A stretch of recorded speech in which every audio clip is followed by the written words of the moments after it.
Hello, welcome in. Hi, everybody. Happy Saturday. Let's see who's in here. What's up, Parasolo? Hello, Josh. Hello, Jason. What's up, Willa? You excited for Pennhurst? What's up, Central Mass? Susan. I see you, Jennifer. You ready for Pennhurst, Jennifer? Let's see so I can see these comments. Whoops. Sorry, guys, because I'm watching y'all from my phone, too. What's up, Rain? Welcome in. How are you? Happy Sunday. Sunday. Happy Saturday, everybody. It's Saturday. Sorry for the shitty quality, but I am just working off a Chromebook. When I do my videos, I do them off my phone. But when I'm live, I just use the Chromebook so I have better access to my StreamYard. Did I say it right? StreamYard? I always call it Yard Stream. What's up, DM? You're overly excited. What's up, Nunkin? You excited for Pennhurst? Guys, Nunkin is the one throwing the event. What's up, Emma? So I figured what we would do, because I'm getting a lot of inboxes and a lot of email asking about the history of Pennhurst. So I figured, since it's Saturday and I don't have anything to do, well, I was going to go to the cemetery, but I kind of threw that out. What's up, Air Force? Thank you for being a member, my paranormal soldier. So I figured we would just watch a documentary about Pennhurst. Check it out, see what it's about, because I've been to Pennhurst twice. I've been to Pennhurst twice, y'all. What's up, Jennifer? And it's really just creepy. One, it's creepy just because the buildings are old and it's in a creepy area. And two, it's just, I don't know. I don't want to share my experiences there because there are people in the room that are going. So I don't want to put my experiences out there. But instead of just answering 80 million messages a day, I figured we would just watch a documentary on Pennhurst and then just discuss it throughout. Hello, Candy. So we'll do that. We'll watch the little documentary. I haven't seen it yet, but what I know about Pennhurst from being there is it was good and it was bad. They had like psychiatrists that weren't certified psychiatrists. They didn't go to school for it. They had nurses that weren't nurses. They just had people working there and gave them titles like doctors and nurses and stuff, and they really weren't. The quality there was poor living. Just a lot of stuff that happens in most asylums throughout, not just the United States, but the world. So again, instead of answering all the questions and keep doing this on my cell phone, we're just going to watch a documentary together. And then this way I get to spend time with you guys. So what's up, Spitfire? How are you? I see you, DM. Hello to my mods. What's good? What's everyone doing right now? Y'all better be doing this. Clicking that share button, copy and pasting, and sharing. That's what y'all need to be doing. And we are going to go live from Pennhurst. I know me and my team, we're going to go live just for about an hour and then just do our thing and then put a video out maybe a week or so later, depending on how much footage we got to go through, because we're going to throw cameras everywhere. I got about, 20 cameras that we're going to throw, plus handhelds. What's up, David? How you doing? What's good? Did you guys see Side Eye Guys live this morning?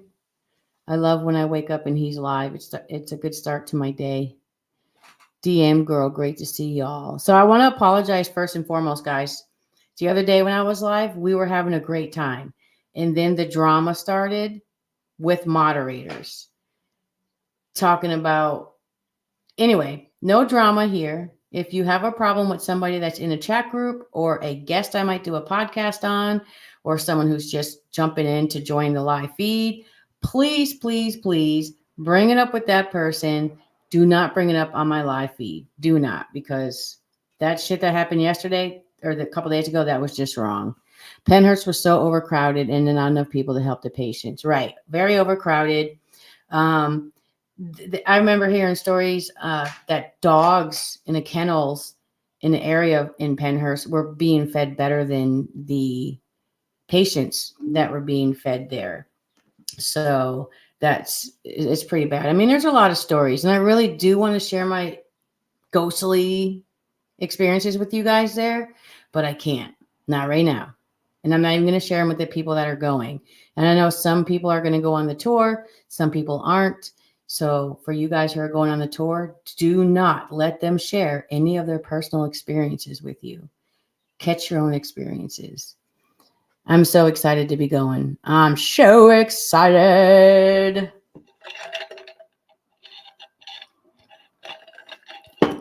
We got some good people going. Nuckin Futz Paranormal. I always can't, for some reason, that's a tongue twister. Nuckin Futz. Nuckin Futz. What's good, Sun Blessed? Hello to everybody. I don't know why I just did that. That just sounded so stupid. All right, so let's get into this video. I'm not worried about if people come in and don't come in, all that good stuff. But most of the people that are here that are asking questions are in. So let's get this video started, guys. I'm going to play some of it. Then we're going to stop. We're going to talk about what you heard. So y'all better be paying attention because there's going to be a test at the end of this fucking documentary. There's going to be a test. That's all I'm saying. There is going to be a test. Okay? Okay. Let's go. Let's see if I do this right this time, guys, because I know I got to share. Could be the last group of investigators. Yeah, that's what I'm hearing. But I'm also not seeing anything on the internet where they are tearing down Pennhurst. I'm not seeing that anywhere. Should we call Pennhurst and find out? Because I haven't seen anything anywhere. You see Bobby Mackey's everywhere because that's famous and they're getting torn down. But I haven't seen Pennhurst being torn down.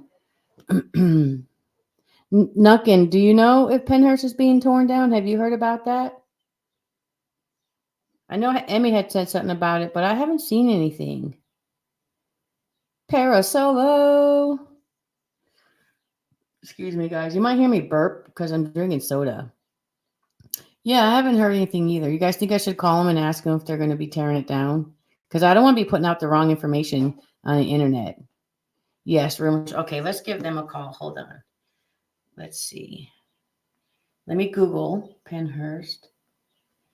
Penn. Pennhurst Asylum. I think they're open today too. Let's call. Here we go.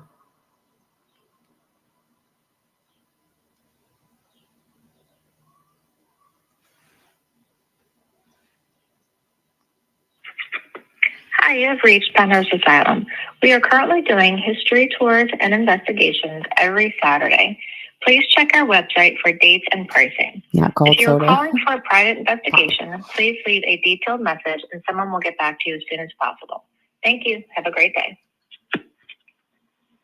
At the tone. Yeah, so they don't really say nothing about if they're closing down or not. So not sure. But we will find out when we go, won't we, Nuckin?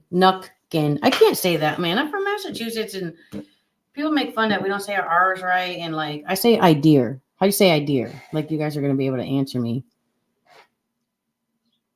Okay, so it's just the buildings that were allowed. Okay.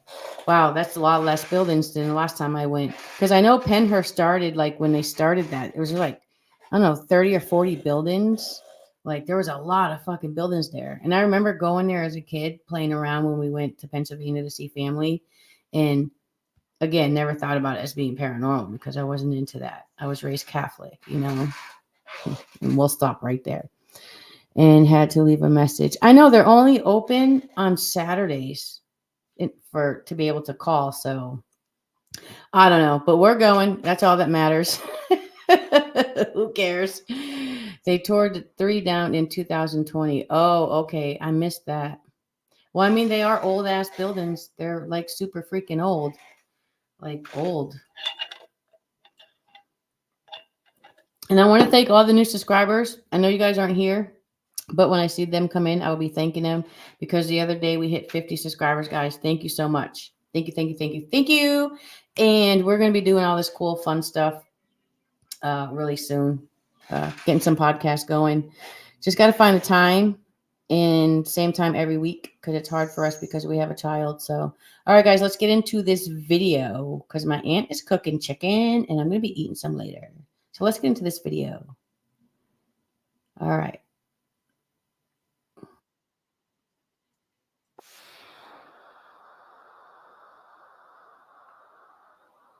Hold on, guys. I'm trying to figure this out.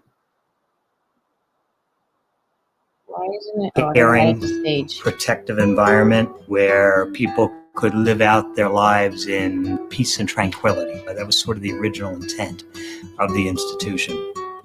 It was loving. It was caring. It was all there for you. But when you come out here, you fall, you hurt yourself, and you need help. Nobody wants to get involved to help you. There are therapists all over the country who are still trying to figure out how to help people past their post-traumatic stress syndromes. All right, Nugget, let us know all of what happened to them at these institutions. The field of mental retardation really, I mean, it's a lot better. I want you to understand, I feel it's a lot better. But boy, it's come a long way. But it has a long way to go. A long way.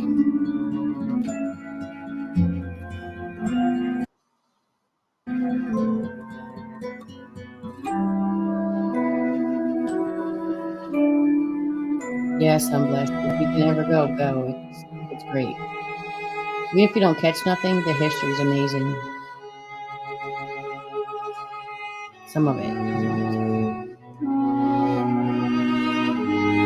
Oh my God, that place was rocking and rolling. We have more. I'll tell you, if you knew me when I was 9, you would understand. You would understand.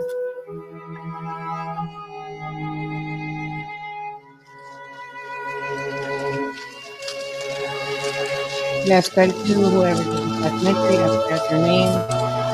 That's the one made the word. Thank you. Yeah, thank you to everybody. I watched this earlier, guys, and I thought it was one of the best. So, yeah, I had a lot of good times. Yep. Hi, JR. Hey, Mominator. Welcome in, Soldier.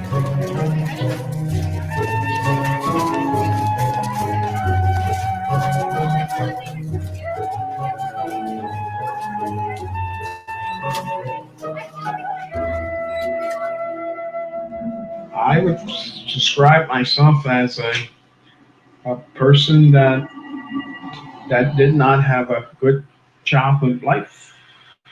My father said, just leave that boy alone. He's just sick. My aunt, he said, I had a son that way too. She couldn't do nothing with him. Bernadette was 3 years old. She could not communicate, didn't want to. So I just want to say something, guys. And when I got into the paranormal field, I learned something about myself. Well, I've learned a lot of shit about my fucking self, but one thing I learned is, remember when we were kids and we would make fun of those kids or adults that were making those weird body movements because they couldn't help it and they were disabled and stuff? I used to make fun of people like that. And until I got into the paranormal, I was like, what a fucking asshole I was. Like, people sitting at the bus stop and they are talking to people. How do we know they're not talking to spirits? But I just feel stupid that I made fun of people like that when I was a kid. Like, it's just terrible. I want to go and poke an apparition if I ever see one. Well, if you poke that apparition, let us know. You just let us know about that. All right, let me get back to this. She said I want to poke it. Too, I guess. And she was autistic. And the mother had tried to kill her. And obviously didn't want the child. But we loved her, and she started to blossom. And I had Bernadette for 3 years. I guess the state figured it was more feasible to put her in Pennhurst and cheaper than to pay for her care in a foster home. And took her away.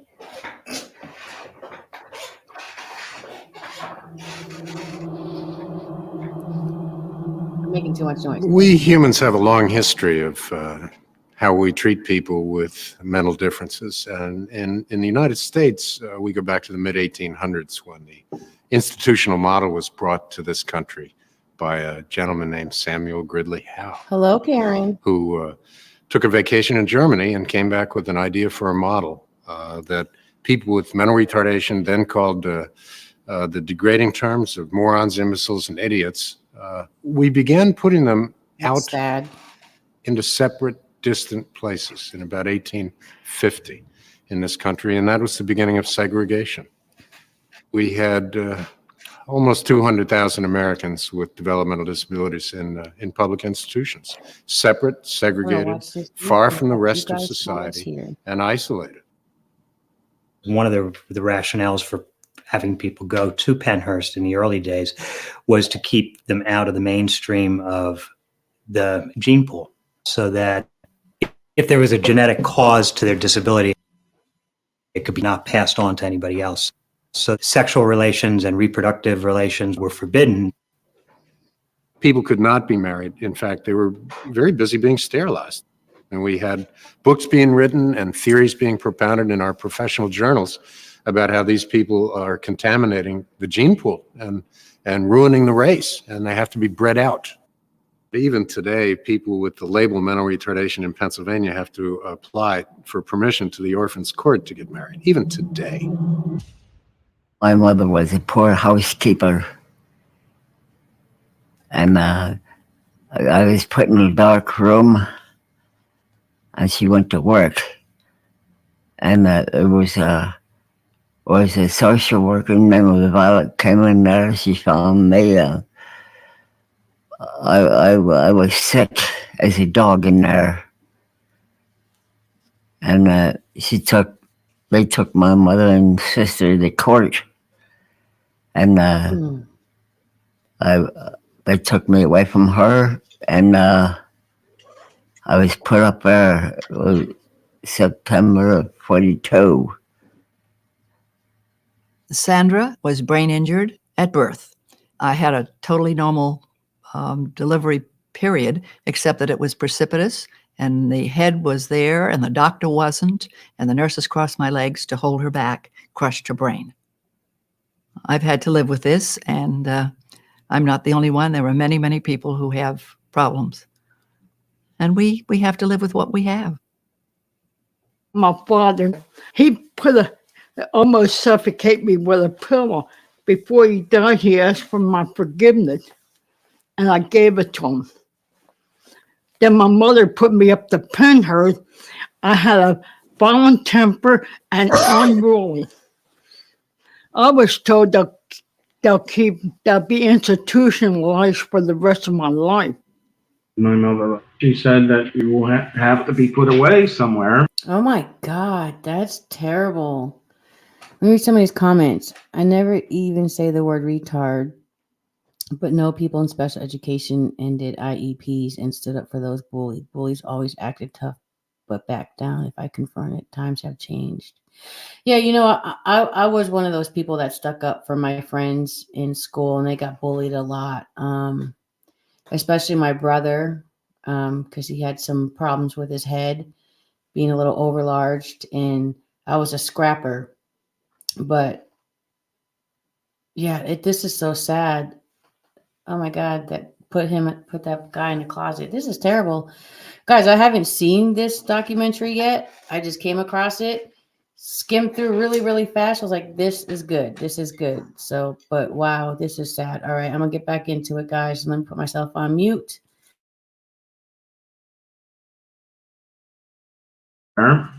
That I can't handle you no more.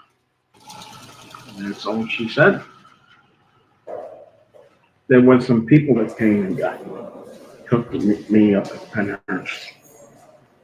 That was very scary. Very, very frightening.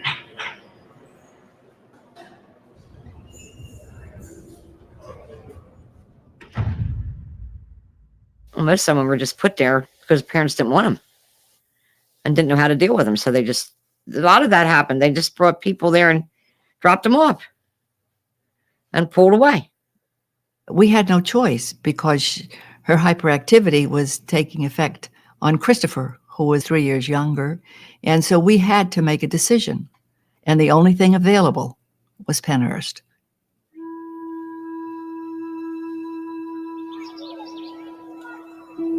The Pennhurst State School for the Feeble-Minded and Epileptic. It was its own miniature city, a sort of closed society designed to accommodate about 1,800 people. We had a barbershop and a hairdresser. We had doctors that were Pennhurst doctors. They had a dental place, psychologists, there was psychiatrists, there was social workers. We had a greenhouse. They had all kinds of things. It was very pretty. I can still see the lawns down to the river and the buildings. In those days, they were pristine.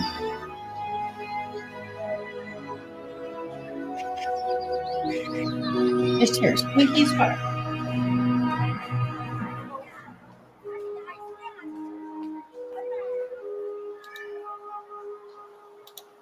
All right, let's read some comments because I don't know how long can I be like watching a movie and not get in trouble. So Sunblast says, I have 4 grandchildren with autism, and to think the ill ones that get dumped on in there is heartbreaking. Yeah, it's heartbreaking. I think, oh my God, I thank God that I was born way after that because my parents probably would have dropped my bad ass off. No, I'm just kidding. No, I'm not. Bad. Did you ever see the documentary of Pennhurst when the new crew went in there? Yeah, I saw that one. That every documentary I've seen on Pennhurst is sad. Like I haven't seen this one, but everything I watch about it is sad. Like I was watching documentaries way before ghost hunting because documentaries, autobiographies, anything real is just my thing. I'm not a big, huge TV watcher. I don't have certain shows I watch. Well, let me stop lying. I like 90 Day Fiance, and I like what's that other fucking show with the guy with a lot of wives and they all just left him? Sister Wives. I've been watching that shit too. Yes, guys, hit that thumbs up for me. Did anyone catch that? We had no choice. Those turnarounds and say we had to make a decision. We had a choice and you made it. Good point. Good point. I think this documentary is just going to get better and better, but it's sad already. Like, holy crap. My niece has her master's in special education and can pull records, and I had all the connections for everything I needed and called for IEPs, BIPs, and health when school started. Anything. Yeah, our son gets an IEP, and man, it's intense. Here in Massachusetts, his IEP is like, it's long. It's like up to 10 pages long. They're really intense, and I appreciate, and it's good because they dig deep with the kids. If you haven't already, please click the thumbs up. Thank you, guys. Yes, welcome in, and thank you to all our members. I know the members are our paranormal soldiers, but you're all our paranormal soldiers. Yes, that's what we are. Seg's got segways, Beardo's got Beardo's weirdos, and we got paranormal soldiers. Yasha. All right, let's get back to it, guys. This is so sad. Can you hear my cat? One goes in heat, the other goes in heat. One goes in heat, the other goes in heat. They're getting fixed real soon. What's up, Christine? Welcome in. You're not too late, girl. But managed to get here. Nice. Yes, beautiful weather in Massachusetts today. Beautiful. I'm actually up in the attic, and you would think it's hot, and I actually closed the window. So it's not too hot. It's not really hot at all, but you can hear the cars. So, hi, Christine. Oh, my God, Nunkin, don't tell me that empath ability get heightened on that stuff. Yeah, I'm very excited to investigate with you, Nunkin, because I've never been with empath or investigate with a medium because, you guys have heard me say I don't believe in all that, and I think we're all empaths. Some are just more prone to empathism. I don't know. I just know how to chase ghosts and figure out if there's anything there. What's up, holy cow girl hauntings? How you doing? What's good, Karen? Central Mass. Yeah, excited. We are all excited. We can't wait to go. I think Emmy is going to be the loudest person there. I do. I think she's going to be the loudest person in investigation. And if you guys hear shut up a lot, that's probably me yelling, shut up! Because, I don't know, I just get really intense. That's just one of my abilities, or as I call it, a curse. Oh, Willa, you're an empath too? So we got, I think, 4 or 5 investigators. We got a skeptic. Is Joker still going? Yeah, I agree with you on that DM, baby girl. Let me know if Joker's still going. All right, let's hit this play. This is just sad. I don't know why I put you guys through this. Usually a person was greeted by a nurse. There was sort of a family waiting room sort of thing, and the person was whisked off. Family did paperwork, met with a social worker, and that was the last that the family would have seen that child for the next 1 to 2 months. 1 to 2 months. Damn, how can you not be able to see your own kid for that long? It was a bit shocking Our son's getting initially ready. to see something so big and Come so on, many right people, now. but they told me where she'd be and what would be and what would happen to her. She had no problems. Okay, got you, Nukin. When I got to Pennhurst, it looked to me. YouTube is the number one site for millions of We're gonna watch creators the 5 online. seconds. But as more people flood to the And platform, then it's skip. If I didn't have you guys watching right now, I wouldn't be watching that 5 seconds because I would watch all their commercials because that's It was all right. YouTubers get help me. And I got on that What you hospital. doing is watching ads. It looked fine. Joker's still going cool. It looked pretty good to me. Nothing. He kept quiet. I'm scared.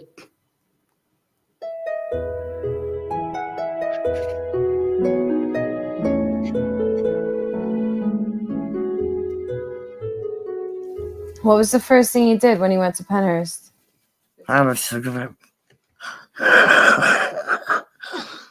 Mm-hmm. Once I was there, it was just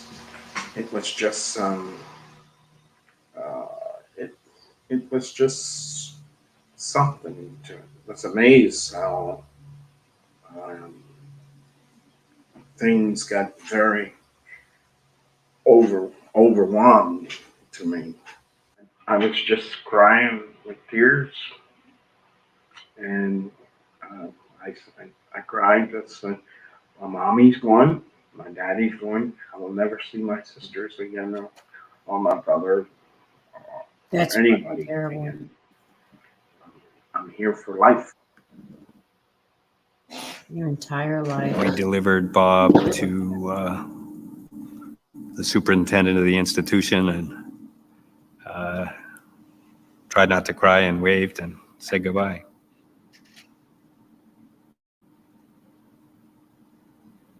I don't think that he had any sense of what was to come. I don't think any of us did.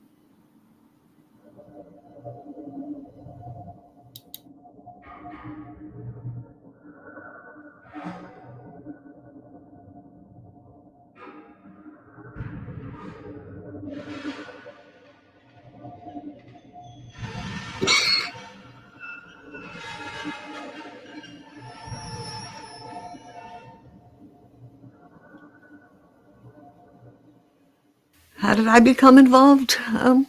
Well, of course, going over to visit Bernadette, naturally, and but I thought it would be good to volunteer. I thought that would be, a good thing to do. Mostly trying to get them to do things and to talk and to sing, and just enjoy being people, I guess. I used to bring my records and take it to the war. I have all these 45 records. Take it to the war and play it for the kids. Someone just inboxed me. I don't know how the super chats and super thanks and all that work. Sorry. So they could dance.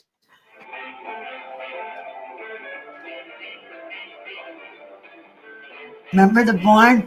I used to say I got my education right beyond the No, she didn't. We used to go down to the canteen and buy our cigarettes in there and buy our coffee or whatever. I could get on a bus and go to Pottstown, do my shopping and stuff like that. Maybe I'll come back on tonight and we'll watch that one.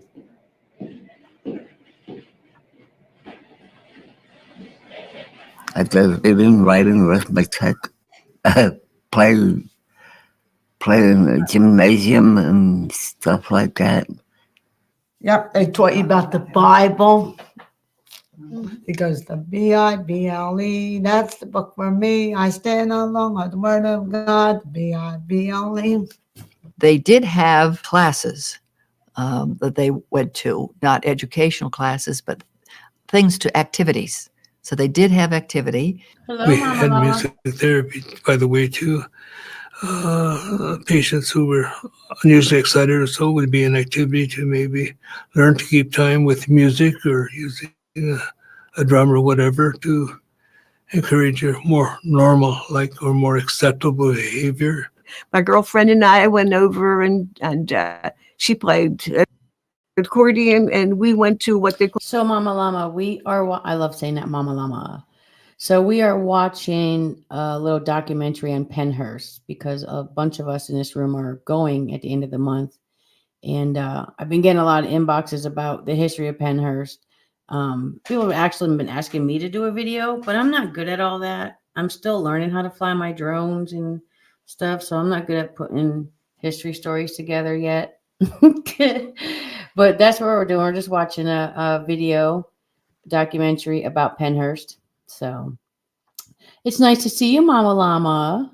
Yes, it's so nice to see you. Welcome to all my paranormal soldiers. All right, let's get back to this. I can smell my aunt cooking that chicken. Woo! She lives on the first floor, and I can smell that chicken. Gonna eat good tonight. It's nice to have a break from cooking. I do most of the cooking. Noise. That's right. It's noise. I watched the program on This So Sad for Children. Yeah. 1 hour away from Erie. All right, let's get back into it. They called the vegetable bins and the crib babies that had never had visitors or entertainment or anything. We would choose those places. We would sing to them. They couldn't talk. They couldn't do anything. They just laid there. No, we couldn't do nothing. But their eyes would change. It was so beautiful.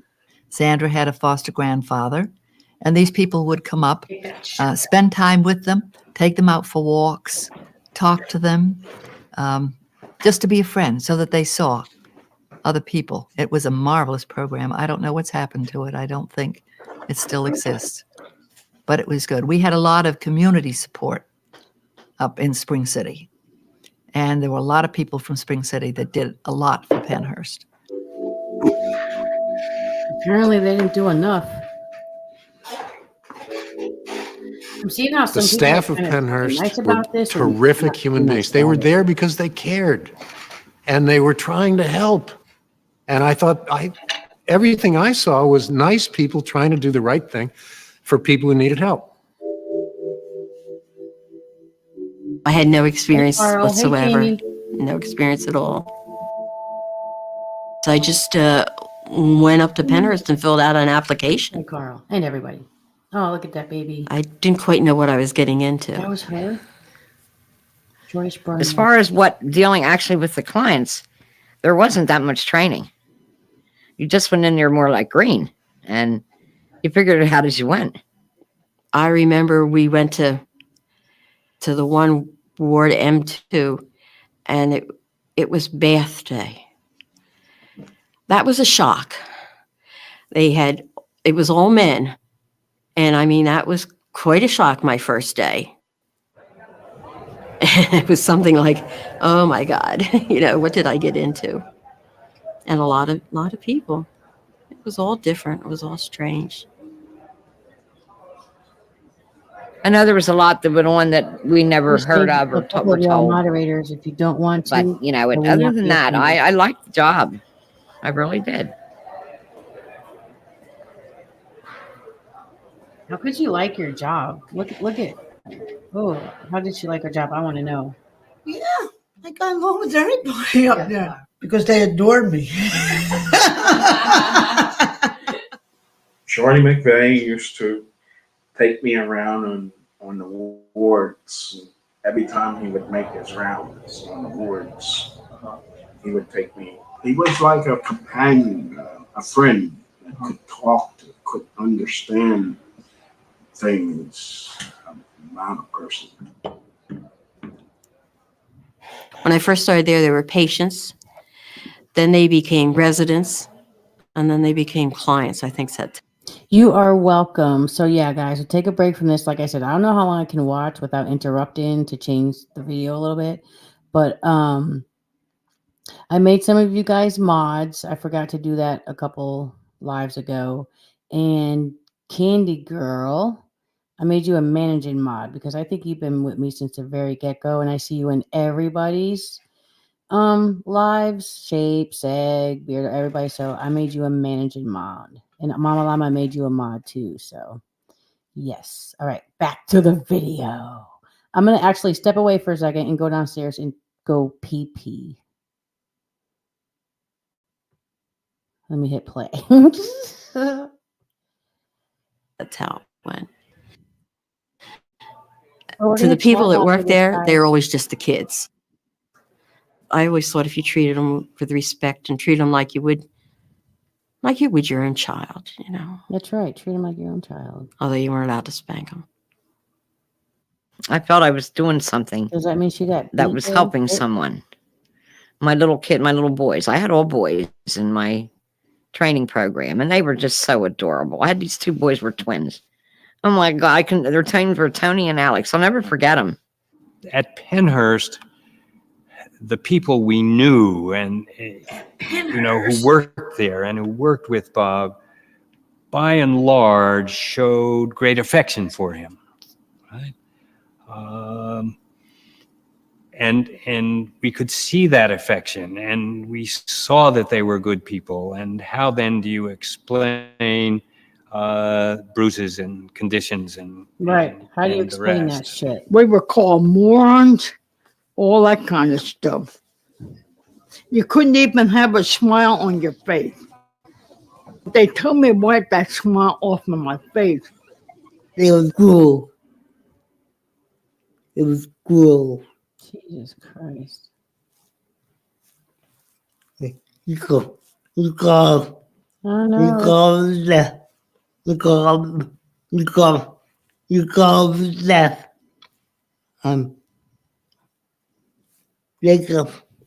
Wake up the what do you want?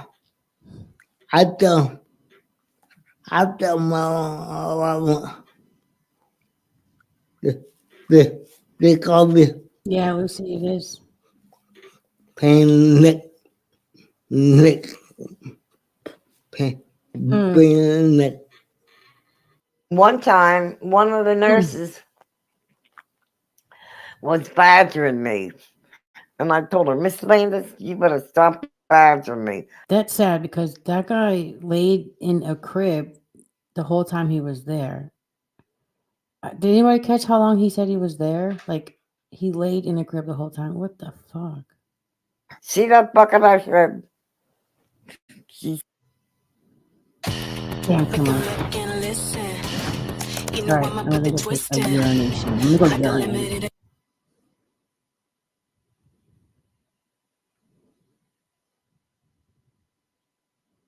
So yeah, I said, you keep on badgering me, you're going to be wearing that bucket. And let me tell you, she kept on badgering me. I picked up the bucket and threw it right on her. She never bothered me after that. No, she didn't. So, Carl, That's a I true will factor. answer that right after And this. I went over to my ward, documentary's she's over. 14. I will like definitely nothing answer it. happened. Carl wants to know, how did I get into the paranormal? I'll definitely No, I answer don't that like when being I get badgered. finished. I said, would This you gets like to done. be badgered We'll all go the to the time? bathroom this time. They said, For no. real, I said, guys, then for real. why are you doing it to me? Don't be bad while I'm away. There were a lot of days when I worked at Pennhurst that I didn't want to go. And there were a lot of days when I was afraid to go to work. But you needed a job and you went, you know. I went in to get something out of the refrigerator, and he followed me in, and he pulled a knife on me. And he said, he was going to kill me. And wait. I'm sorry. As I was walking away, I heard the lady say she didn't want to go to work, but you needed a job, you know? I don't need a job that fucking bad where people are getting abused. Oh my God. I gotta shut my ears and walk downstairs and pee, guys. I just heard that and was like, what the fuck?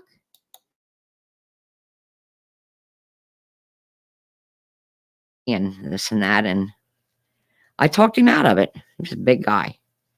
I talked him out of it. And then till that time, the other people had called for security and they got in and they got him down. And of course, then they used shackles and straitjacket.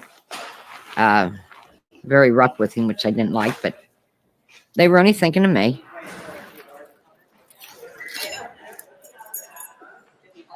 There were only 600 employees at Pennhurst, and there were over 3,000 residents living there. And to say it was not a nice place is putting it mildly. Those kind of ratios can do basic care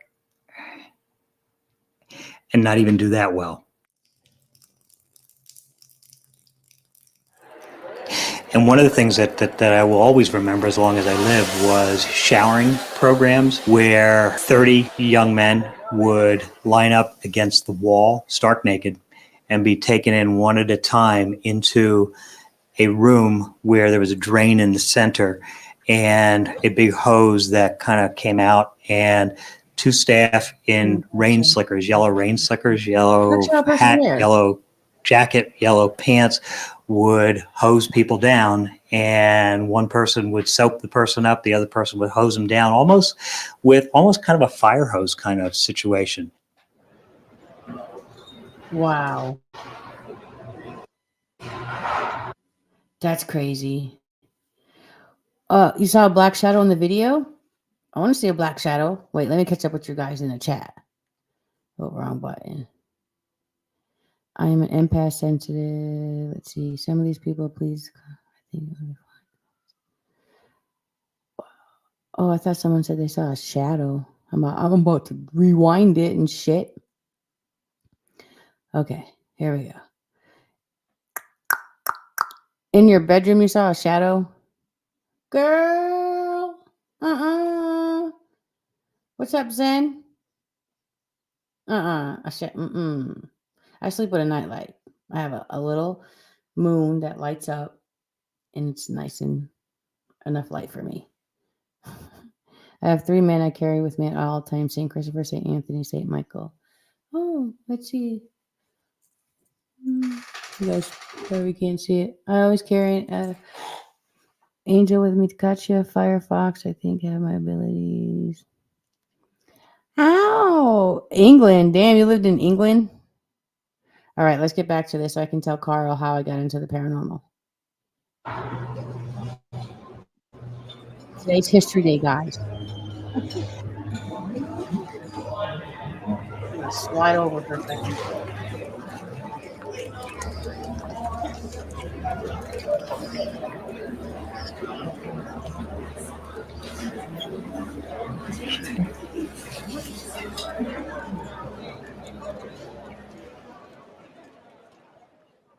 I remember, and we went in there and they were bringing lunch in, and everything from the soup to the nuts to the dessert to the whatever, it was all dumped in one bowl. And that's the way they were fed, and you had 10 minutes to feed them. And what they didn't get down in 10 minutes, they didn't get.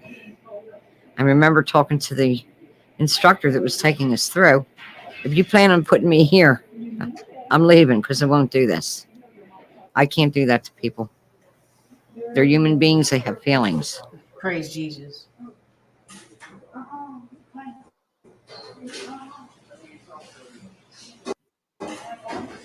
They had mice, rats, roaches in the food, and all that kind. There was mice in the bread. The ones that didn't know any better. Sorry, guys. They dig it out of their rear end and eat it. 2 girls took 2 slices of bread, put BM between it and said with scrapple, and put salt and pepper on. She ate it and got sick. Oh my! Well, I never ate there. But we had dietitians according to their needs and Oh yeah, according to you their put problems. shit in between her bread, but you had dietitians there. Sandra never had any kind of problem with nutrition. They got exactly what they needed, I guess. I wasn't allowed to visit Bernadette for 2 months. She lost 30 pounds during that time. Had she not been chubby, she probably would have died, but she wouldn't eat. And she had lost 30 pounds. That's terrible. While you were at Pennhurst, were you ever visited Wow. by anyone? No. Mm-mm. No, I don't want to get in that conversation. But no. Oh. I could understand the families that never came. If you had a child and your child died when it was an infant, that was a heartbreak.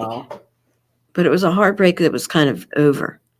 If you had a child that was never progressed past the level of a 6-month-old, was in a crib, couldn't see, didn't know anything, that would be a heartbreak every time you came to see them. I mean, I don't know if I could have done it myself. And some of their parents, they didn't come. Once every 2 months out of a year, my father, my sister come up and see me. I try to tell them what it was like. And, it was horrible. Place.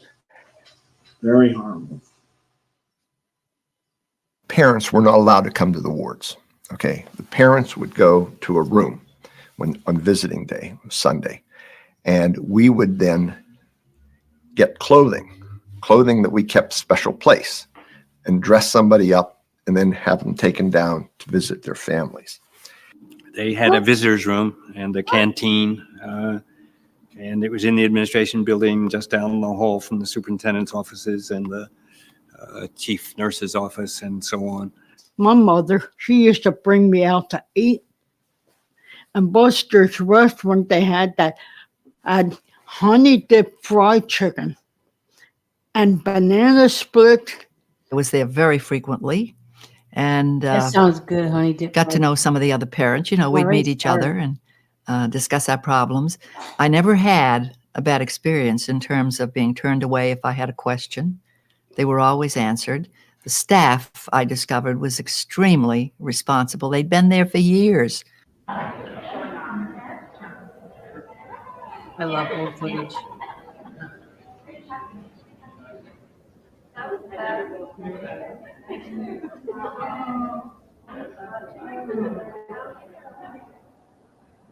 You'd have maybe 2 aides with a ward with 50 or 60 clients to take care of, and they needed those work boys.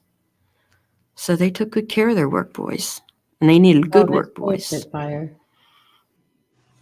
We used to get up at 6 o'clock in the morning, and at 6:30, I'd be at work in the morning at 6:30, and work the whole day through. I worked in the barber shop at Pennhurst. We used to go around and shave patients' faces. What? And cut hair. You had to hold people down. Lower functionaries. People couldn't keep still.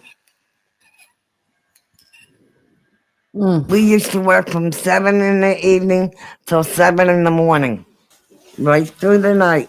We had to clean soil up and urine up off the floor.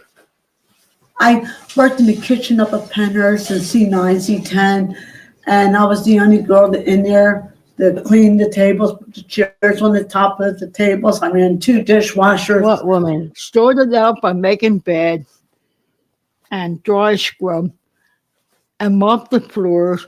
I gave somebody a steam bath. Whoa. What woman's full of shit? Is there some drama popping off in the chat?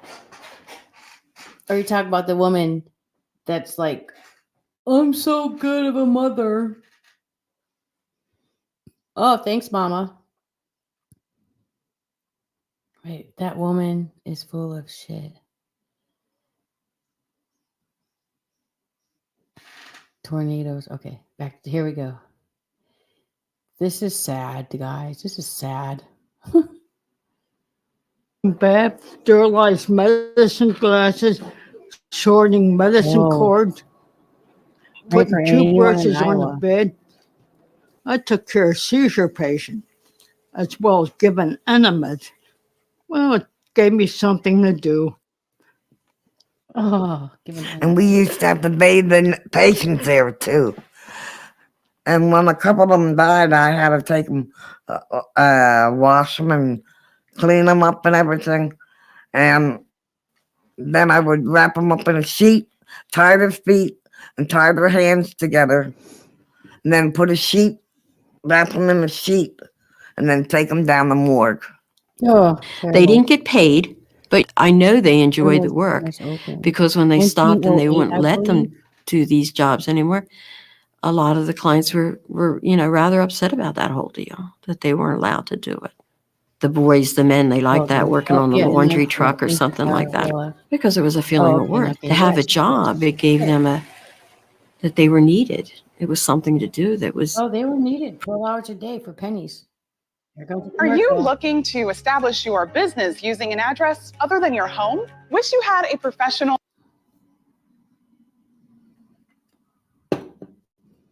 Productive. I think it made them feel good about themselves to be able to do something and not just sit around. They still got treated like shit when they did something. I used to work out here, doing janitorial work at Superintendent's house. The first thing I made the coffee for him, and then I scrubbed his bathroom floor and did other things. All they did was make money while we done the work. Yeah. Sitting in the office, that's right, smoking cigarettes while they got paid. But the other lady said that's what they were doing. Felt like they had something to do. I got no thanks for it. Fucking bitch. I'm getting mad. I'm gonna walk up in Pennhurst with an attitude this time.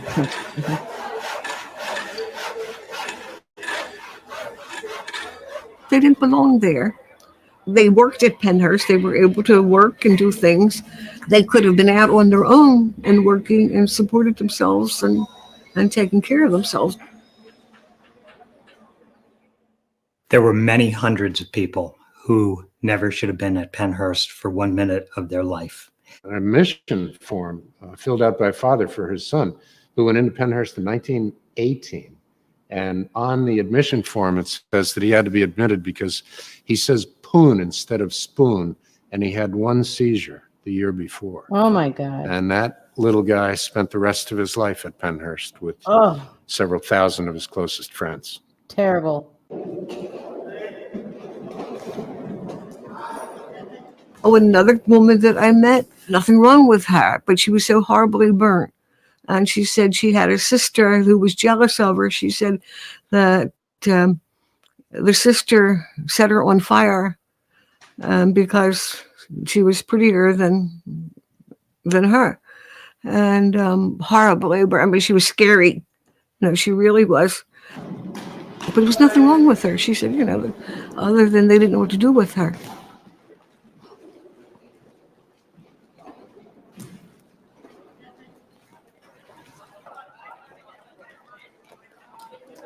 They used to bring people out of Philadelphia that weren't mentally challenged.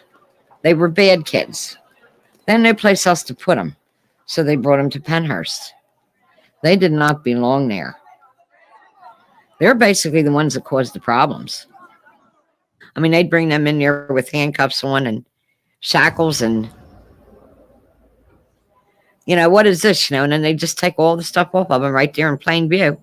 I hated when I seen that bus, and they always brought them at night. I hated when I'd see that little bus pull in there.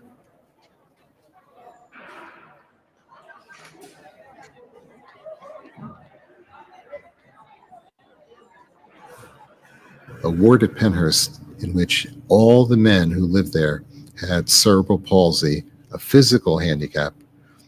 Probably very few were mentally retarded. what I realized as these guys got to leave the institution is that they had spent their lives almost doing virtually nothing with their minds active and their abilities intact, but for the restrictions that the institutional life imposed on them. Hungering to do more and having to sit and wait and wait and wait.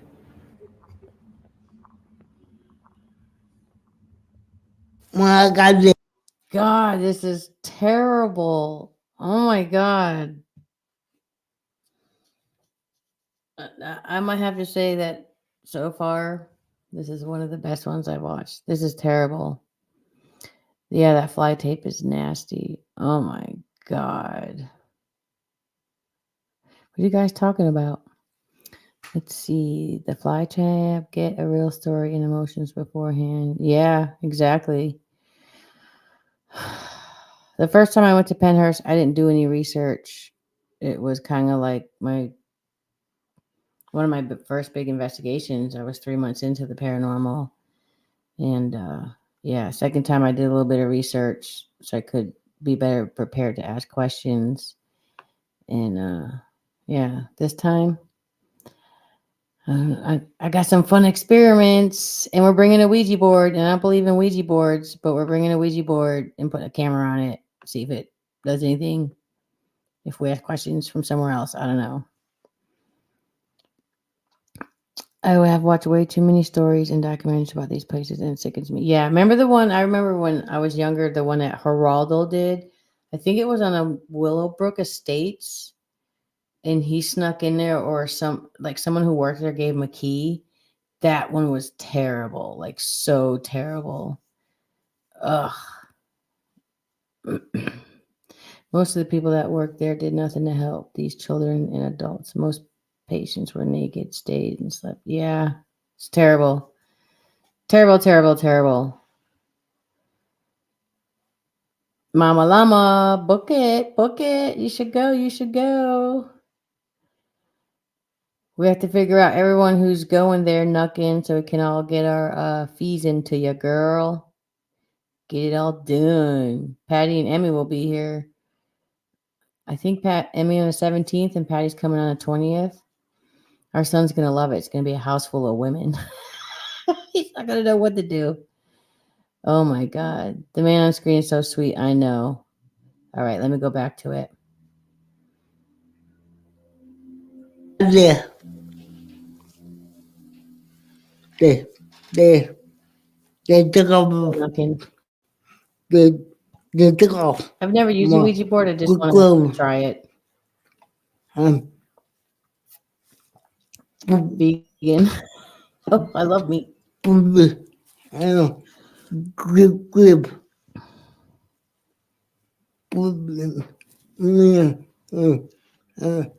Grib.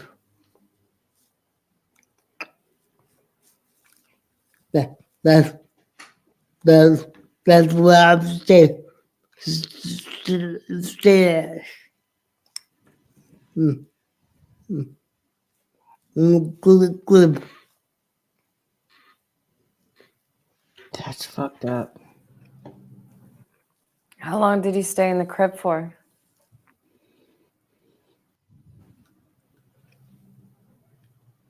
Long that was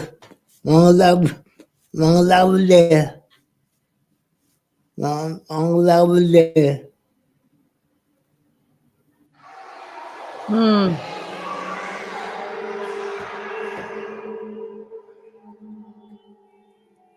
It's terrible.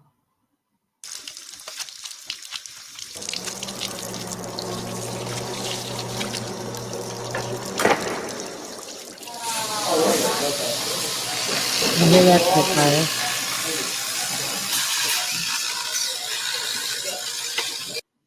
I don't really like I don't believe in the Ouija board because it's a parlor game. It's like a game. I don't believe in it, but I'm like, okay, if anything is going to happen on a Ouija board, I believe it would happen at Pennhurst. Like, you know, we'll see. I'm willing to try. I'm willing to learn it. see if it does anything. I'm always willing to try other stuff. So that's why I was like, Emmy, do you have a Ouija board? I want to bring a Ouija board. So, and we're going to be doing the Estes method with somebody else in a different room, Christina and Patty, while we're all just, I don't know, whatever it is we do with a Ouija board. I don't know. I don't want to touch it. I want to touch it, but I kind of want to.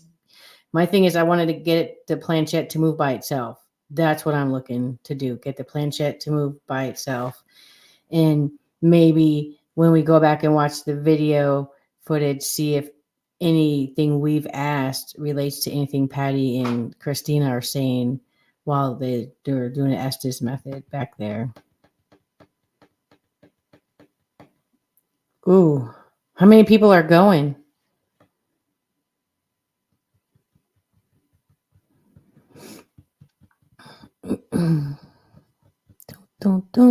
Yeah, I just pray for these. It really just all people. Yeah, it's so sad. So, Cara, real quick, I'll let you know how I got into the paranormal. I moved to Ohio to do some fishing for Bass Pro, and some of my friends and I were sitting around one night watching. Joker's going to be there, yeah. Watching a thing about Poasttown Elementary, and they're like, "Oh yeah, that school's haunted." Blah blah blah.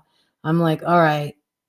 Where is it?" And they're like, "It's right down the street." I'm like, "Oh, okay, even better." So I'm like, "Let's fucking go." It's not haunted. So it's a big ass sign. Stop. No trespassing. Well, I like to trespass because I love exploring abandoned buildings. And I got my camera out and I'm videotaping and I'm walking around school and I'm trespassing and get back home. And I'm like, "You guys are full of shit, blah, blah, blah." I'm laying down. I watch my footage back and I'm like, "What the fuck is that? What the fuck is that? What the fuck is that?" Like there's 3 things I saw. So I went back to the school the next day. I said, "Hey, look, you might want to look at this footage that I got on your property. I trespassed. I'm sorry." And then I went to my first little Paracon, did an investigation. Kind of, he just let us, me and 2 friends, walk around the school, and we didn't know what the fuck we were doing. I actually have a video on YouTube. We had no clue what we were doing. And then that's how I got into it. I saw something that I still have on footage to this day, and I still question it. I'm still skeptical of it, but it definitely triggered my mind, and I have a fear of dying. So I thought, if we can talk to spirits, which, Catholic people don't do that, but if we can talk to them, then maybe they can tell me what it's going to be like when I die, because my biggest fear is to die. So that's how I got into the paranormal. And then after that, I fell upon some hard times, talked to the owner of the school, because I was going to that haunted location that I trespassed at a lot to learn. And I moved in the day after Christmas, and I stayed 8 months and worked my job and worked there full time and helped out and learned everything I could learn about the paranormal. Work with Gavin Kelly, Joe Vitale, Rap Paranormal, Chris Houston, Keith Age, Oldham County Paranormal, and the list just goes on and on. Joel Myers, and just investigated with lots and lots of teams from all over the place. It was cool to live there because I was able to investigate so much. And then people would just take me out to different locations, and yeah, but that's how I got into it, just capturing something on my camera. Did you post a video of what you saw in the school? I do have some video footage of Poasttown on our old YouTube page that we can't get into. So I'll probably move it over. Maybe this weekend I'll move that over. I do have that footage posted of what I very first saw. I do. And I'm kind of holding on to it. And I would love to show you guys because I have it in this computer too. But I want to ask Kenny Biddle when Susan and I do interview with him this month on the 22nd. Susan Victoria has asked me to co-host. So I'm going to ask Kenny to take a look at it, because what it looks like to me is just like weird. I don't even want to describe it, but yeah, that's how I got into the paranormal. So I love it. Yes, I am. I'm going to, if it's okay with Susan, I know she's in the room, I'm going to have Kenny look at that video. I might send it to Kenny prior to us doing the interview with him and get his feel. I also want to send another video to Kenny of a ball that was moving for us at Octagon Hall. We got 2 angles on it. I want to send him that too. Everything I capture and catch and I just can't explain, I always try to reach out to other people with more experience to see, hey, did I have something here or did I not? And 99% of the time I get told I don't. And I'm just like, okay, you know, obviously I don't if I'm asking someone else, but I love it. I love it. So I hope that answered your question, Carl. I live 2 hours away from Pennhurst. Hey, Dusty, welcome in. So depending on the dates, I might be able to make it. I think it would be a great event. Yeah. How many people is going, Numpkin? Because like with 4 buildings and 10 people, that's a lot right there. I mean, as far as noise contamination wise, just my opinion. Because, you know, walking outside the grounds is just as scary as being in them buildings, man. Oh my God. Numpkin, Willa, we're all going to investigate together. It's going to be fun.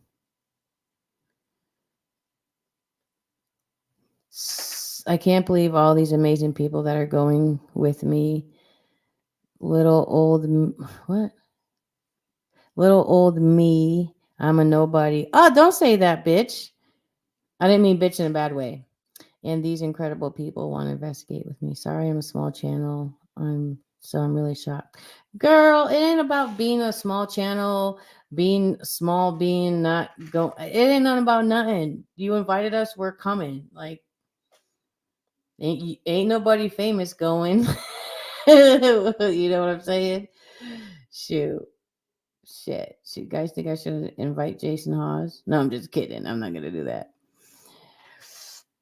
That's right, Willa. Tell her. Say that one more time, Nunkin, and you ain't going to be leaving Pennhurst. You're going to be haunting that place. I'm just kidding. Yep, everyone is somebody. So, Nunkin, you need to add, I started the Facebook group for everyone going to Pennhurst. And you need to get everyone's names if you can, so that we can get everything arranged, what time we're meeting, where we're meeting. Do we want to have dinner before we get into Pennhurst? Because I know me, Patty, Emmy, Susan, and Christina are all driving together. So, and it's going to take us 4.5 hours to get there. What's up, Spirit Search Australia? Good morning to you. Good morning. Nunkin is awesome. That's right. All right, let's get back to this video, guys. I don't want to because it's sad, but some of y'all inboxed me 8 million questions, so here you go.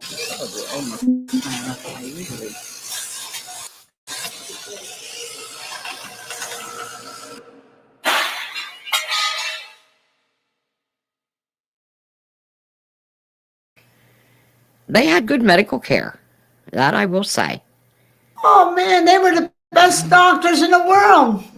Better than doctors out here. I had better caseworkers up there than I did out here.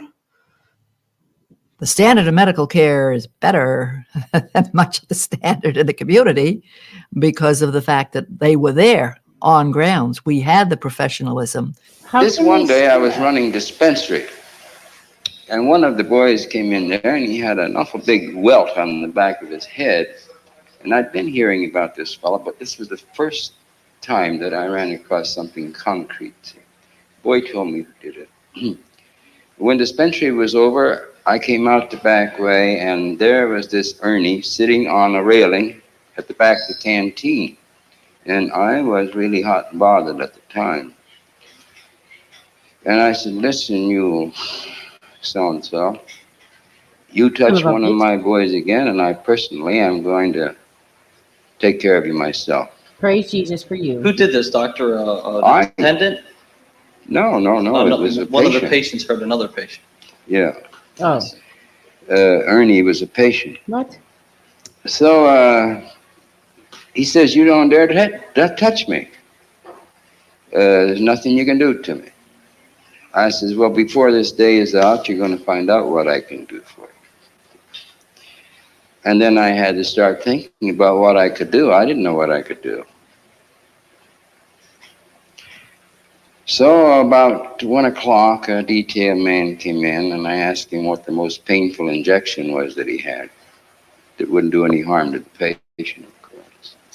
And I set this up and got him over on his cottage about 7 o'clock that night.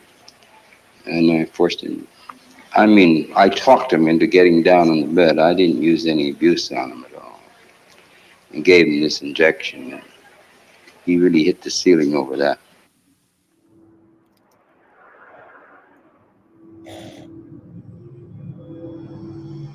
That's terrible.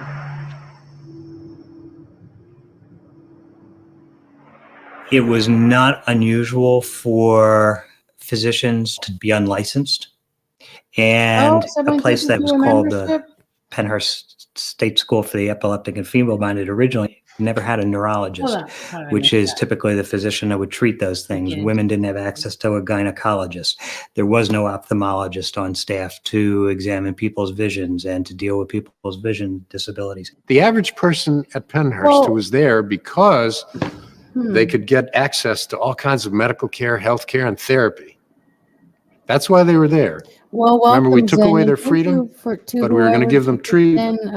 The average person had 3 minutes with a Welcome. psychiatrist each year. Hold on. I was sick many. Welcome, Zen, who is now a paranormal soldier. Who gave that membership gift to Zen? Why won't it let me see? Comments. I'm hitting the comment button. Usually when someone does that, it tells you on the top. Why isn't it showing me? Look at him sounding like a baby. Why isn't it showing me? I need a drink, and I don't even drink anymore, guys. Just got old. It's okay, DM. Don't worry about your memberships expiring. Y'all are my paranormal soldiers. Everyone who comes in. What's up, Christine Feeney? Yeah, they experimented with the drugs. Yeah, welcome, Zen. And whoever gave Zen that membership, thank you. I wasn't paying attention to the comments, but usually there's another little box that tells me stuff. I'm an idiot when it comes to this shit. It could have been on the last live. Oh, okay. Thanks, Zen. All right, let me stop interrupting. Let's get back to it. This is just getting sadder and sadder. But, like, do you see how some people are defending Pennhurst and some aren't? Like, what the fuck? Sad. Many times up there. I had good teeth when I went up there, but now I used to eat apples, pears, corn on the cob, but now I don't eat that no more. Dr. Wrigley, he ruined my ridges, he did. I just pulled them out, ridges and all.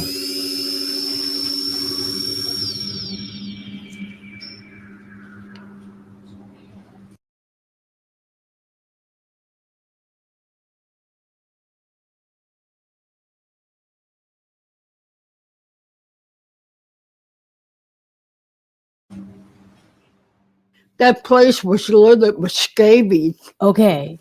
So, guys, You had to wear this idiot chain. and can't work this shit. But Numpkin, I'm sorry, I had to delete the comment with the R word because you can't say that on YouTube, and you can't say the other one. You have to say S-aid. So I had to delete it. So yeah, you can't say the R word on YouTube. Okay, getting back to it. Second time saying it because I had the mic off. All right, I know. I hear you, girl. I'm getting pissed off with this shit too. Let me mute my mic and go. Closed for 5 days before you get a bath. They had one germ after another. I had hepatitis A and hepatitis B, scarlet fever, and impetigo, Vincent infection. If you know what that is. I had gonorrhea. Are you sick of having issues with your webinars, wasting tons of time on troubleshooting with attendees? If so, you need StreamYard on air. Hey, it's Dana.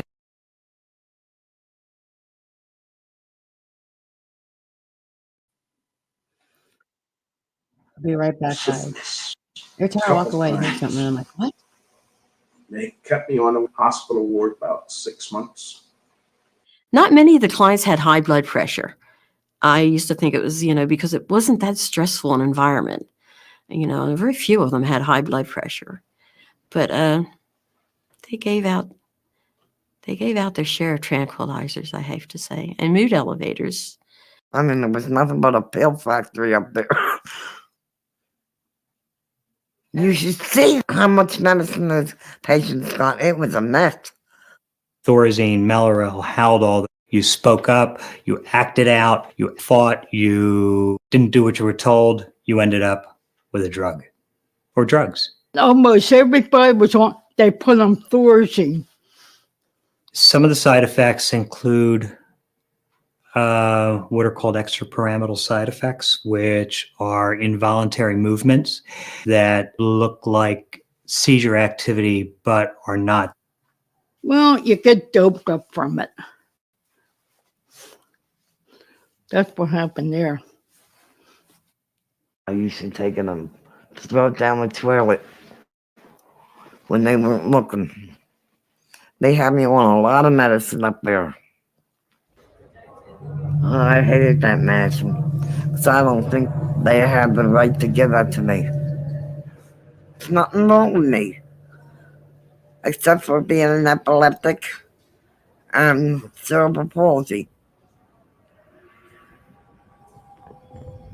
That's fucked up. God.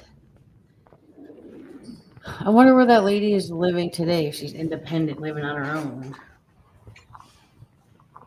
That's crazy. A friend of That mine, I'm going to sleep in. he used to get me scared because he used to say, if you don't watch yourself here, they will write a little note and send you to a bad ward. They would put you in shackles and restraint jacket. I took a Thorazine all one this time and I kind of slept for stuff. 2 days. I said, come on, don't tell me that. He said, yep, that's what they'll do. If you don't listen, that's what they would do. He was right. We have found of late that it is quite effective to downgrade him a little bit and put him on a locked cottage with autistic type children or hyperactive children, a classification that used to be called low grades for that sort of thing. And it offends their dignity somewhat. They don't like it. What we're trying to do is degrade him to a certain extent amongst his fellows here. They make fun of him then for a while afterwards. But I don't think there's anything inhumane about it or anything of that sort. There's nothing inhumane about people making fun of you. Even if you're insane. Bob, come on. Who the fuck is this? Bob sometimes, Yeah, Dr. when Dipshit for sure. Pennhurst came up, would put his arms the way you would in a straitjacket. So I don't have a doubt that he had those experiences.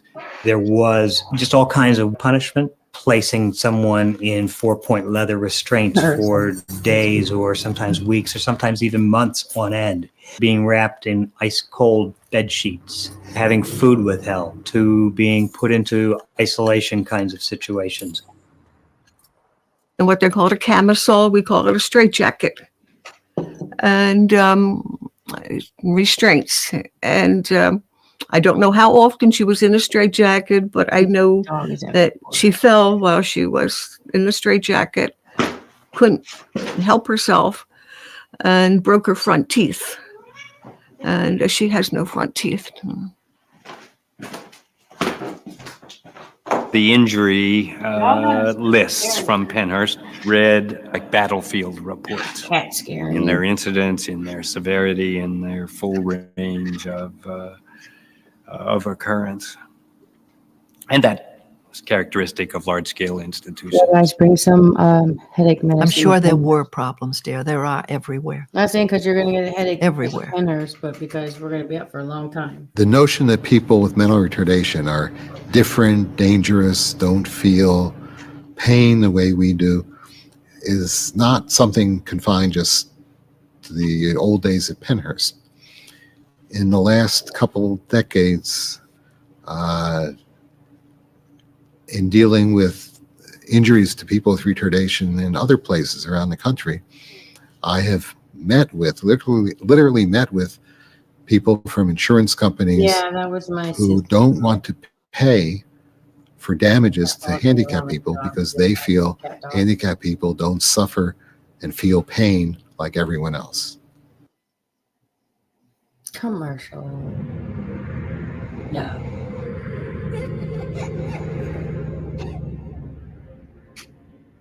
Oh, my back is killing I me. always treated rotten Give up me there. a game of chairs because they're like massaging. Oh, this guy breaks my heart too. I don't know why. Karen the real McCoy.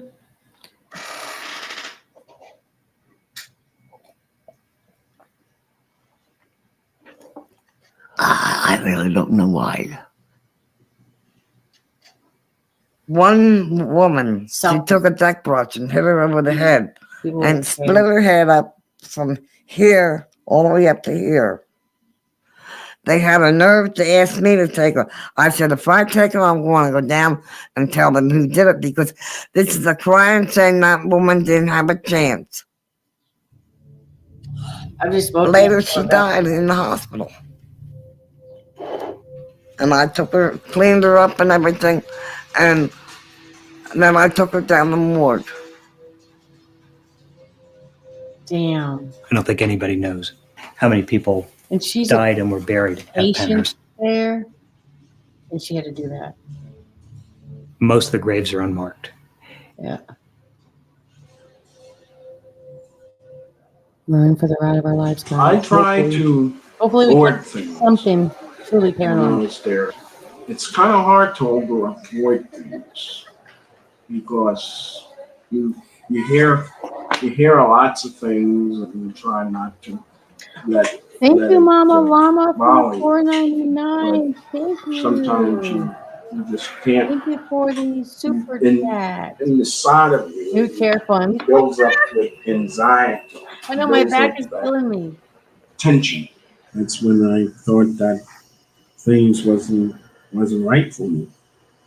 While I was there at Actually, all my Pennhurst, I was stepson's chair going fund to chest. take my life. The other one I have is broken. If I lean back in it, it goes. It goes to the situation of a lot of people in one place and too few staff to supervise at night. When every other outlet of sexual expression is shut off, we do find a way. Unfortunately, it was forbidden, so a lot of people experience sex against their will.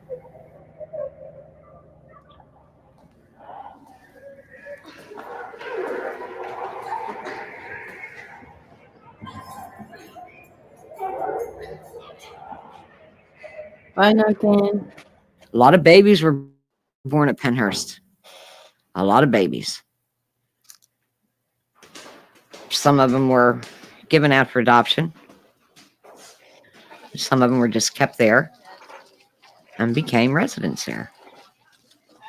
And some of them were, I hate this, Oh, I do lean back. disposed of. It's just not comfortable. There's no like. I should have brought a How are little they pillow up with disposed me. of? Come here, Titi. It's okay, baby. You're going to make me say that, aren't you? Doesn't matter. Incinerators. Come here. Come here. At night, that's when things start to happen. Going in our closet. Awful things. How are your people, Sissy? They would have Just let me sex go with in me. place. They wanted me to have sex with Like them. when I do. Very scary.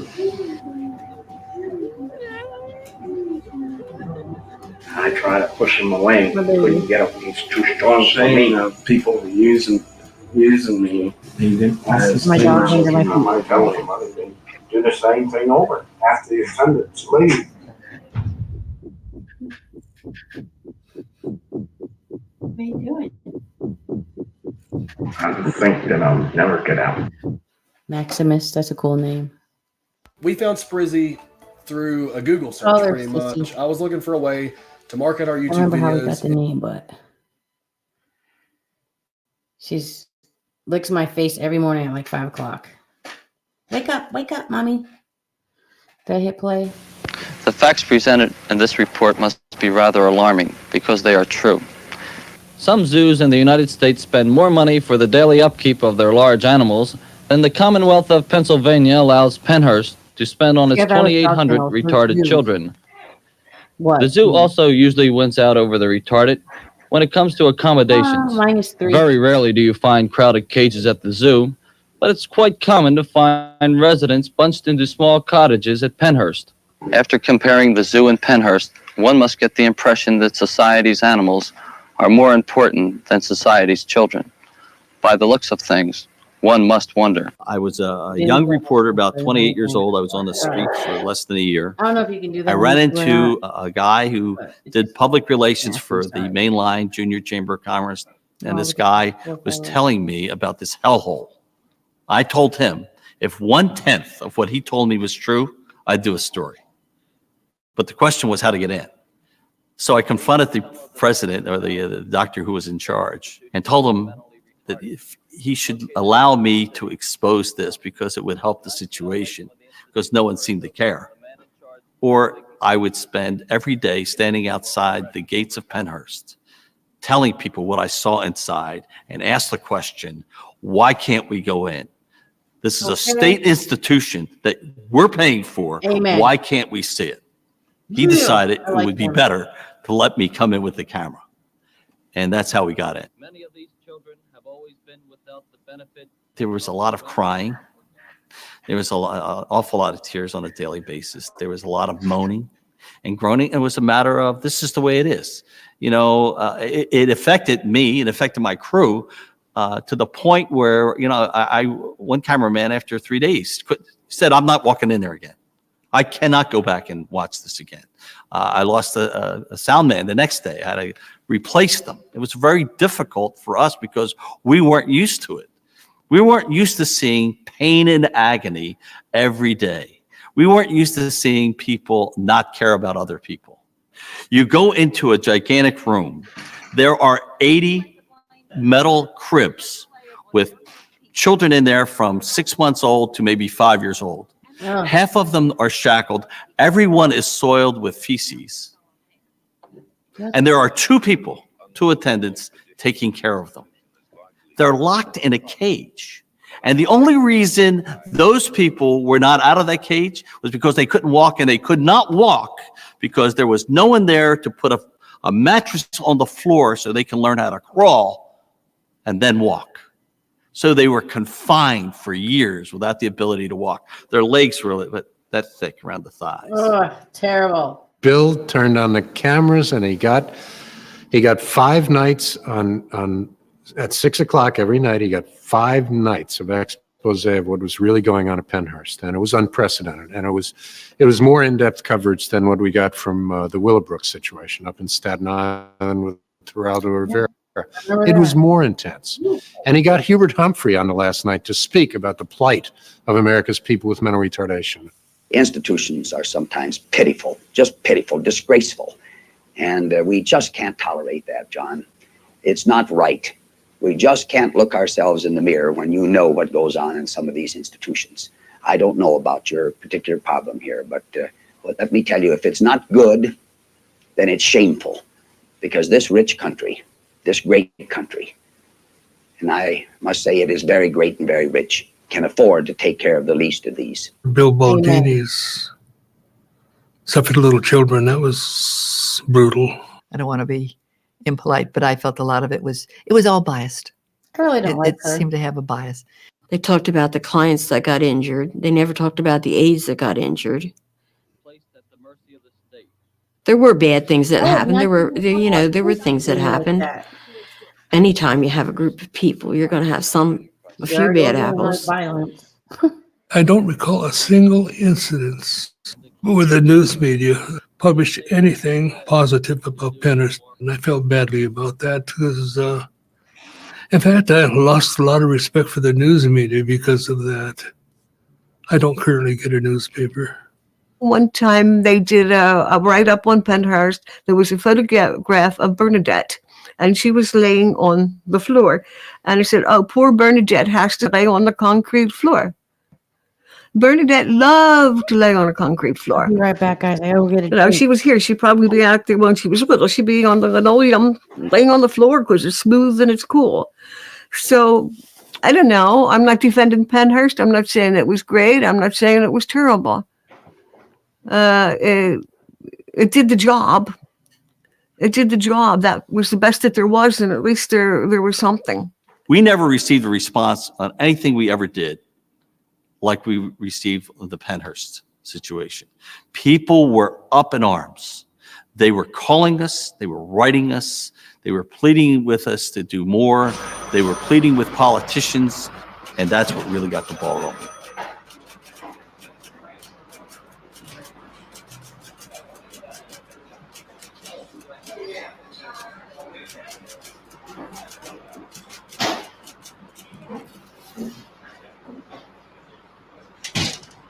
I filed the Pennhurst case May 30th, 1974, 20 days after my 26th birthday. The day the case was filed, I was sure that it would be over quickly. I could not imagine that the kind of injury and harm that we were talking about would be something the state would want to have paraded through a courtroom, and I thought we would settle the case very fast. And I was wrong.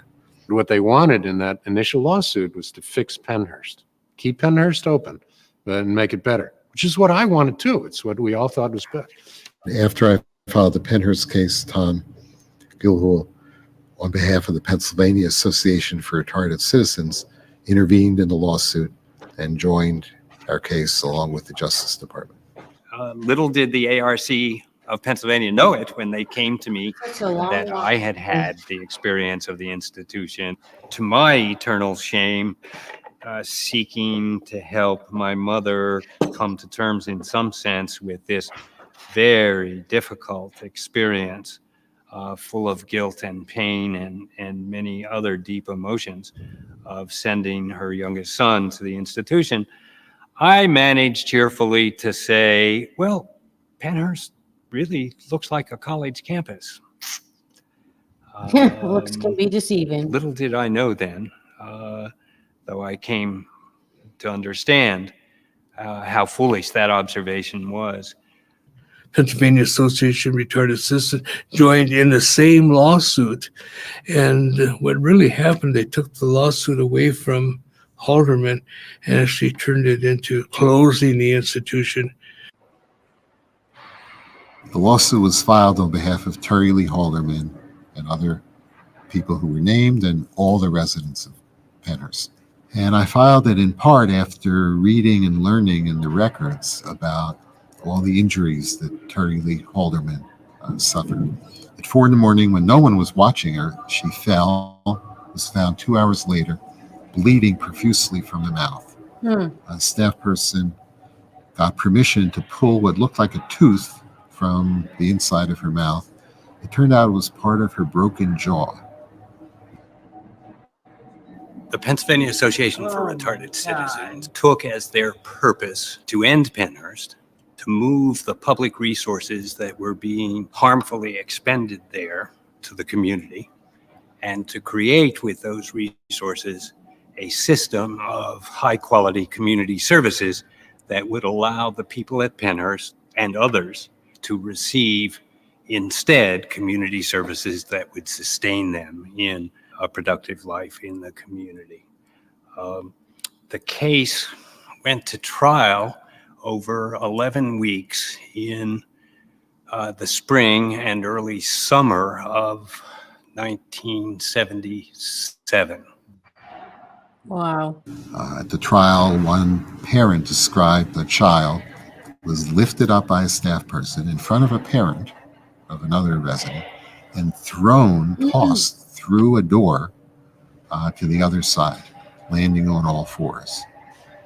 In 1976, 2 years after the lawsuit was filed, one resident was tied in restraints for 2,041 hours from August to October. Another resident tied hand and feet for 690 hours during only 1 month. Oh my God. We had evidence that staff person watched someone being raped at the institution. Didn't interfere until after the rape was over. We were not heard. I couldn't understand why they didn't talk to some of us. We were the ones that were living with it. You know, I could have said my daughter wasn't abused. She wasn't neglected. We constructed what has come to be called the twin study. Not literally twins, but having in hand the disability configurations, the ages, the experience, and so on of the people at Pennhurst. We then matched each person at Pennhurst with 1, 2, or 3, sometimes more people living successfully in the community and receiving the services that allowed them to do that. A woman, her son, had recently moved out of Pennhurst into the community. And she testified as a witness about how her son was now compared to what he was like at Pennhurst. And she described with tears going with her son to some nightclub and dancing and having a drink, and he was living this amazingly rich life now, and she was just overwhelmed at how much his life had changed, how wonderful things were for him, and she just wanted it for everyone. When the case was filed, Thank you, it was Tammy. assigned at random to Judge Raymond J. Broderick. Judge Broderick was the most unlikely judge to rule in our favor in this case. Judge Broderick was a conservative Republican, Of course. a very kind, warm-hearted person, but politically not much in favor of governmental activities being interfered with by the courts. We learned as time went on, though, that he appreciated what the case was about. He, early in the case, asked one expert witness, as the expert was leaving the bench, do we need maybe one institution for the whole state of Pennsylvania? I know Pennhurst maybe should be closed, but maybe we need one institution. The expert explained no. Then finally, toward the end of the trial, Judge Broderick said one day from the bench, maybe it's time to sound the death knell for institutions for people with retardation. I listened to the state, I listened to blah, blah, blah, and then I raised my hand and I said, Your Honor, life stinks. I said, if you're interested in closing Pennhurst down, why don't you take some in your house and take responsibility? Oh. Judge Broderick ruled in 1978 that no one should live at the institution, that people's constitutional rights were violated by the very existence of Pennhurst as a place to incarcerate people. And from then, the case took unexpected turns. Of course we were thorn on their side there because we spoke the truth. There ensued many appeals. We felt that that Pennhurst wasn't that bad. And we were most annoyed at the state. And that's why we decided to organize and find an opportunity to intervene. And we followed it right through. And then we finally made it in the United States Supreme Court. The first case that went to the Supreme Court concerned none of the 8 or 9 grounds that Judge Broderick had used for his original opinion. Instead, he affirmed his orders and decisions based on the Developmental Disabilities Bill of Rights and Services Act of 1975. As Judge Broderick said, it wasn't that he hadn't given them enough grounds to support his orders, but they managed to find another one.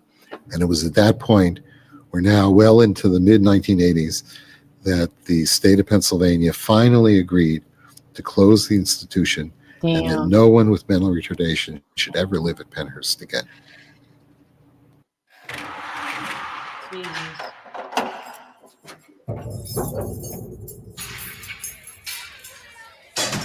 You can imagine, like, I would not drop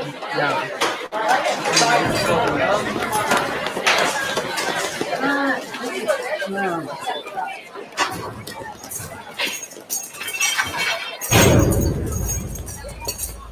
That's just fucked up. It took almost a decade for Pennhurst to close, from 1978 until its closure in 1987. The final settlement Right, of sunblast. Pennhurst, assisted by a judge mediating our discussions, was that Pennhurst would be closed. Everyone at Pennhurst would move to the community. They thought, oh boy, we'll get everybody out into the community. We've got the community, we'll get everybody out. The community wasn't ready, and it still is not ready today. And what happened with the closure of Pennhurst was really tragic. Nobody tells me anything. Nobody told me how to open a banking account. Nobody told me how to pay rent. Nobody told me nothing like that. I did it on my own. I did everything on my own. I had no caseworkers. Why have a caseworker? They wouldn't even know from a rent rebate to rent. The staff. She's like, the staff that they had in the group homes, I don't know how it is today, but in the beginning, the group homes, their pay was not nearly what the people at Pennhurst were getting paid, especially the pay and the benefits the employees at Pennhurst got. So you wondered just exactly I how good the do, staff Mama Llama, was. I do. You know. Some of the case managers got out straight out of college. They haven't had the experience. I do. That's part of the problem. If they paid them more or were able to. People keep telling me they to could use my get more Cash App on here, but people who've had more experience and more I don't training. know. I just love being. I just wonder if they had the system of checks and balances that we had. And I just, oh, how do I tell my name? sometimes I don't like to think about it. I do. I'll put it in the chat. When I've heard stories about some of the group homes and things, I think maybe you were better off in a bigger environment where there were more people. Don't you think there was? All I know is that people there? I still feel that we should have done a better job of looking into what their needs were going to be. I think the assessments weren't adequate, and very often that's the case today. A lack of adequate assessment of what the needs will be and the availability of the support services. I think the state just wanted, they've closed down many other institutions since Pennhurst. They just wanted to be away out of the, I don't want to say business, but out of the business of taking care of the mentally disabled. I think a 23,000 waiting list in this state is horrible. Come at your The house. average person doesn't Bring know it to your that. house. That Come on. has grown and grown. When we had 500, we thought it was bad. It needs to be years ago. But more and more people are at home because there is inadequate funding to fund the community as it should be. There are providers that are dropping out because they just cannot manage. It was a very sad situation because because I lived there, and I just really missed it.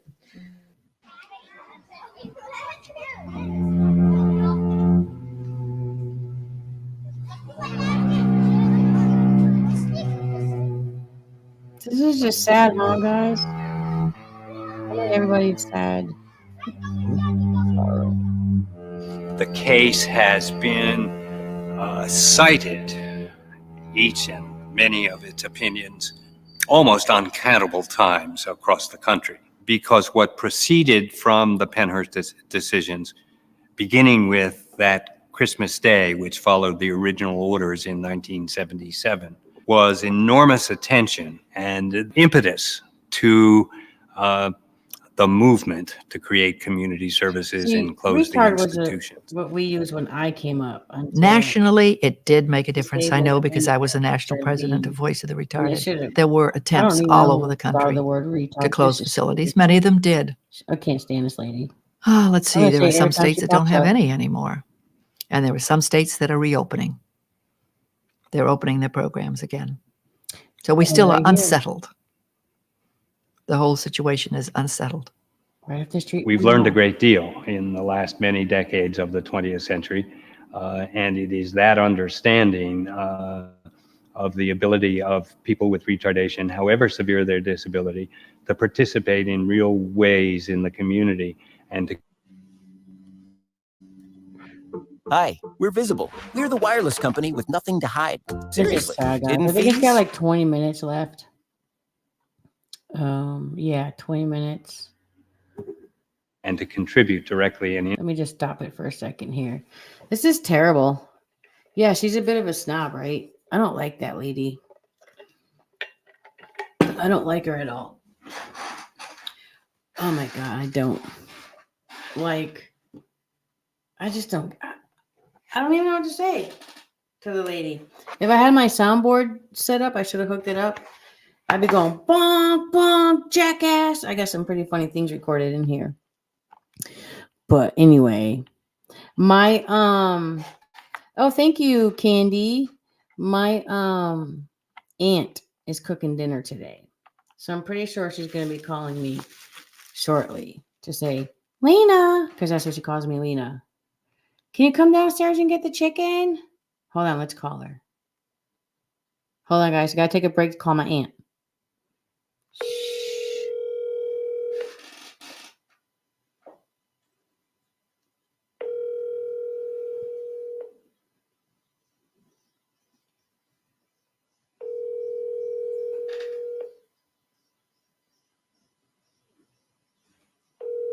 Where's my aunt?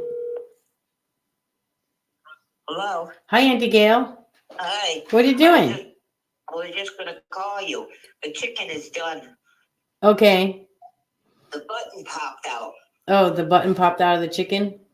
Yeah, I know it's done. Say hello to everybody on YouTube. Hello. Hello. It's my Aunt Gail, y'all. Okay, so give me 5 minutes and I'll close up here and then I'll come help you bring it up. Okay, and I'll bring the potatoes too. Okay, 5-10 minutes. I'll be down. Okay, bye-bye. Bye. Okay, guys. So I knew that was going to happen. So always for me, family first. So I'm going to go eat. And then my aunt usually stays up for a little bit. She'll stay up here for a little while and we'll keep her company. Then she'll go back downstairs and go home. Hey, Auntie Gail. I know, right? This is funny. I'm going to play the end of this for her later. And so, yeah, I'll be back. So tonight I was thinking like I needed to figure out how to gift memberships. I don't know how to do that. I don't know how to do a lot of shit on here, but I got to go get dinner from her, guys. But I'm going to come back on tonight. Not quite sure what time, but I'll give you guys an hour's notice. And I was thinking about doing something like watching creepy videos or maybe just putting someone on blast and doing a podcast with somebody. I don't know. So I will be back. Thank you guys so much. Thank you, Mama Llama. Thank you, all my paranormal soldiers. Thank you, Candy. Thank you, all the mods. Thank you, everybody. Let me go so I can get this food up here. Because I know Christina's downstairs and she's live. So yeah, I got to go all the way from the attic, all the way to the second floor, then all the way down to the third floor, then back up to the second floor again. So I will see you guys later and I will post when I'm going to go live. Love, peace, and hair grease, my babies.